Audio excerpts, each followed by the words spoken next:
every offence shall ordinarily be inquired into and tried by a court within whose local jurisdiction it has been committed. इसके exceptions। Section 197 एक general rule देता है कि every offence shall ordinarily be inquired into and tried by a court within whose local jurisdiction it has been committed। मतलब कि जिस court के local jurisdiction में कोई ऑफेंस कमिट होता है तो वही कोर्ट उसको ट्राई करेगी। मान लीजिए ये कोर्ट 1 का लोकल जुरिस्डिक्शन है और ये कोर्ट 2 का लोकल जुरिस्डिक्शन है। यदि ऑफेंस कोर्ट 1 में कमिट होता है तो कोर्ट 1 इसको ट्राई करेगी। यदि कोर्ट 2 में ऑफेंस कमिट होता है तो कोर्ट 2 इसको ट्राई करेगी। ये जनरल रूल है, क्योंकि ये वर्ड जो है ऑर्डिनरीली इसका मतलब है सामान्यतः। सामान्यतः ऐसा होता है, सामान्य स्थितियों में ऐसा होता है, लेकिन इसके कुछ एक्सेप्शंस भी हैं, क्योंकि word ordinarily suggest that there are certain exceptions. क्या क्या एक्सेप्शंस हैं? ये एक्सेप्शंस जो हैं सेक्शन 199 से लेके 205 तक और फिर सेक्शन 208 में दिए गए हैं। तो देखते हैं एक एक करके। सेक्शन 199 क्या कहता है? Act and the result both make the offence can be tried either by the court in whose local jurisdiction act happened और by the court in whose local jurisdiction result happened. मतलब कि act और उसका जो result है वे दोनों मिलके कोई ऑफेंस बनाते हैं। तो ऐसे जो एक्ट है, जो एक्ट कमिट हुआ है, वह उस कोर्ट में भी ट्राई हो सकता है जिसके लोकल जुरिस्डिक्शन में एक्ट हुआ है, या फिर उस कोर्ट के में भी ट्राई हो सकता है जहाँ पर रिजल्ट ओकर हुआ है। मतलब एक एग्जांपल से समझते हैं। मान लीजिए ये है दिल्ली। दिल्ली में किसी व्यक्ति ने लड्डुओं में जहर मिलाया और ये लड्डू भेज दिए मेरठ। ये है मेरठ। ये मेरठ में भेज दिए। यहाँ पर मेरठ में किसी व्यक्ति ने वह लड्डू खा लिए और वह व्यक्ति बीमार हो गया। तो ये दोनों एक्ट मिलके एक ऑफेंस बनाते हैं। एक्ट और उसका रिजल्ट दोनों मिलके ऑफेंस बना रहे हैं। यहाँ पर लड्डू में जहर मिलाया और ये लड्डू भेज दिए गए हैं मेरठ, और मेरठ में जाके दूसरे व्यक्ति ने खाए तो वह बीमार पड़ गया। ये एक्ट हुआ यहाँ पर, और इस मेरठ के जुरिस्डिक्शन में इसका रिजल्ट हुआ। दोनों मिलके ऑफेंस बना रहे हैं, एक अपराध बना रहे हैं। तो ये जो एक्ट हुआ है, तो ये एक्ट जो है दिल्ली में भी ट्राई किया जा सकता है और मेरठ में भी। मेरठ की कोर्ट भी इसको ट्राई कर सकती है और दिल्ली की कोर्ट भी इसको ट्राई कर सकती है। सेक्शन 200 क्या कहता है? When an act is a offence because it is related to other offence. मतलब कि कोई एक्ट है वह इसलिए अपराध है क्योंकि वह किसी दूसरे अपराध से जुड़ा हुआ है। जैसे कि अबेटमेंट वाले केस में होता है। मान लीजिए कोई व्यक्ति है, वह दिल्ली में बैठा हुआ है और दिल्ली में बैठ के वह दूसरे व्यक्ति को अबेट करता है, उकसा रहा है, जो कि व्यक्ति मेरठ में है। इस मेरठ वाले व्यक्ति से कह रहा है कि मेरठ में एक दूसरा व्यक्ति है, उसका मर्डर कर दो। वह दूसरे व्यक्ति का मर्डर कर देता है।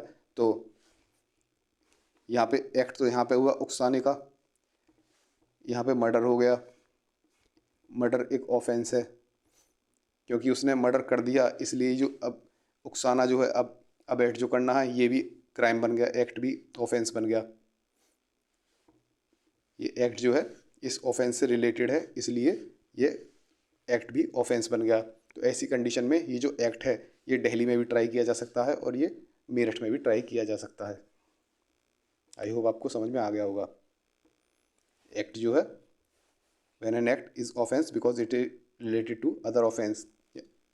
उकसाने का जो काम था, अबेटमेंट का काम, इसलिए ऑफेंस बना क्योंकि वहाँ पर मर्डर हो गया था। सेक्शन 201 में कुछ क्राइम्स दिए हैं, कुछ ऑफेंस दिए हैं, जिनमें एक कंडीशन अप्लाई होती है कि किसी दूसरे जुरिस्डिक्शन में ट्राई किए जा सकते हैं। जैसे डकैती का केस, जहाँ पर डकैती हुई वहाँ पर भी ट्राई किया जा सकता है, और जहाँ पे एक्यूज जो है वह पकड़ा गया वहाँ पर भी। डकैती डाली कानपुर में, पकड़ा गया लखनऊ में। तो ये डकैती जो ऑफेंस हुआ था डकैती का, ये कानपुर में भी ट्राई किया जा सकता है और लखनऊ में भी ट्राई किया जा सकता है।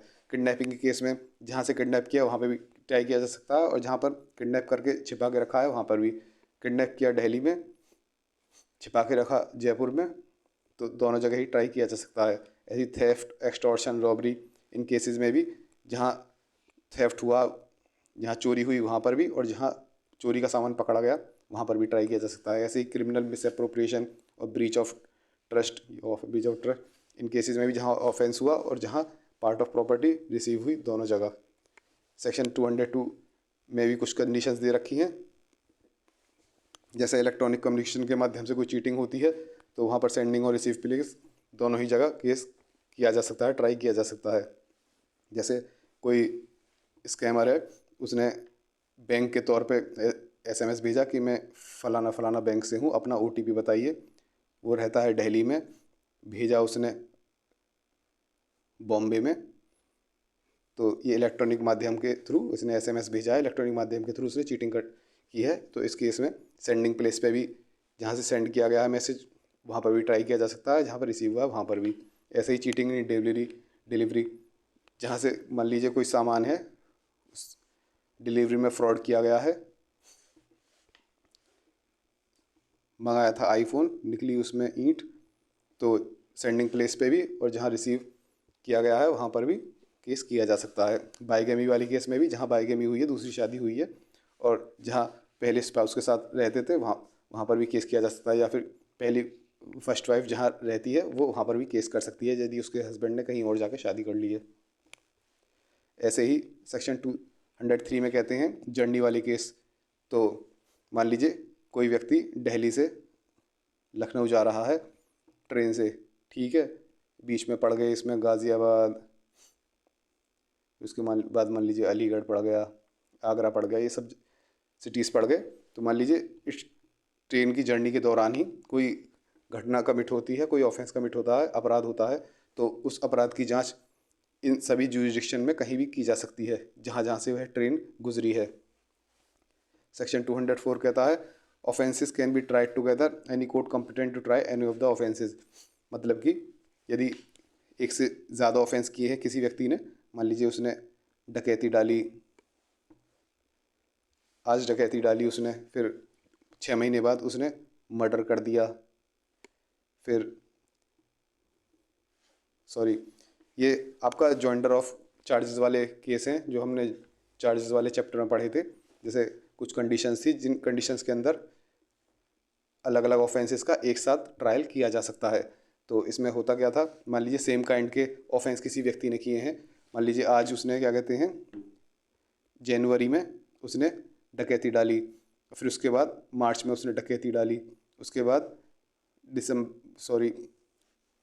जून में उसने डकैती डाली। तो सेम काइंड के ऑफेंस हैं, इनको कोई भी कोर्ट, कॉम्पिटेंट कोर्ट जो होगी, इनमें से एक भी केस को ट्राई करने के लिए वह सभी केसेस को एक साथ ट्राई कर सकती है। मान लीजिए ये जनवरी में डकैती डाली थी दिल्ली में, उसके बाद मार्च में डकैती डाली उसने लखनऊ में, उसके बाद डाली बेंगलोर में, तो ये एक तरह के केसेस एक साथ ट्राई किए जा सकते हैं जॉइंडर ऑफ चार्जेस वाले। उसमें चैप्टर में आपने पढ़ा होगा, चार्जेस वाले चैप्टर में आप जाके डिटेल से पढ़ सकते हैं। सेक्शन 205 कहता है state government can direct case और classes of cases triable in a particular district to be tried in a sessions division to which such district does not belong.